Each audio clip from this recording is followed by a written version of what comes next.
In Lab 5, we analyzed the motion of a falling slinky. We extracted position versus time data in Tracker before constructing a theoretical model for the slinky itself in GlowScript. We then compared the theoretical and experimental models to see how accurate the model that we created in GlowScript was in comparison to our actual experimental data. Like the previous labs, we used Newton's second law in this lab, where the final velocity of an object is equal to its initial velocity plus net force divided by the object's mass times the time. This can be seen here as Vf is equal to Vi plus Fnet divided by m times delta t. We also explored the concept of drag, which is a force that acts in the opposite direction of an object's motion and is proportional to the square of its speed. We had to do this because our slinky was a falling object that had air resistance. Finally, we had to establish a unit vector for the motion of the slinky, which in our case was 0, 1, 0, since we needed to point upwards and represent the force acting against the motion of the slinky. Looking at our code, we can establish several important things. First, we've got the mass of the slinky, which is 0.25 kilograms. We've got the initial position vector, which we got from Tracker, along with the initial velocity vector of 0. We've got the force of gravity, 9.8. We've got our unit vector, which we discussed in the introduction, as 0, 1, 0. We've got our proportionality constant, which gives us a constant for the magnitude of the drag force, which we had to make quite large because the video we used was in slow motion.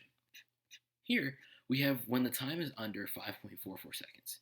Here, we've got the ball's weight as well as the force of tension and Fnet, as well as Newton's second law with final velocity equals initial plus Fnet over m times delta t, and final position equals initial plus velocity times delta t. Here, we see when time is under 8.32 seconds, we have the force of drag and the ball's weight, where instead of force of tension, we have force of drag. We'll discuss this later. We also, again, have Newton's second law with final velocity equals initial velocity plus Fnet over m times delta t, and final position equals initial position plus velocity of the ball times delta t.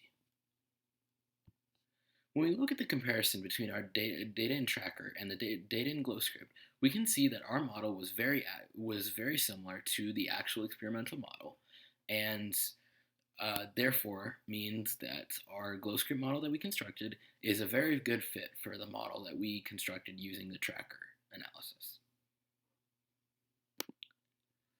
What does this mean? So as we can see, the bottom of the slinky truly did stay stationary until the top part of the slinky fell on it, after which both parts moved together to hit the ground. The model we created in GlowScript did the exact same thing, then moved downwards, which can be seen from our graph. But why exactly does this happen? This is caused by the fact that the tension of the slinky pulling it upwards balances out the force of gravity until the whole slinky is compressed, after which the slinky falls. If we go back to our code, we can see how we accounted for this in it. While the time was under 5.44 seconds, which was the time that it took for the bottom and the top half of the slinky to meet, we accounted for the force of tension and the force of the weight of the ball. However, once we got past this point, we knew that since the top and the bottom of the slinky were compressed together, we would have to account for the force of drag combined with the weight force on the ball.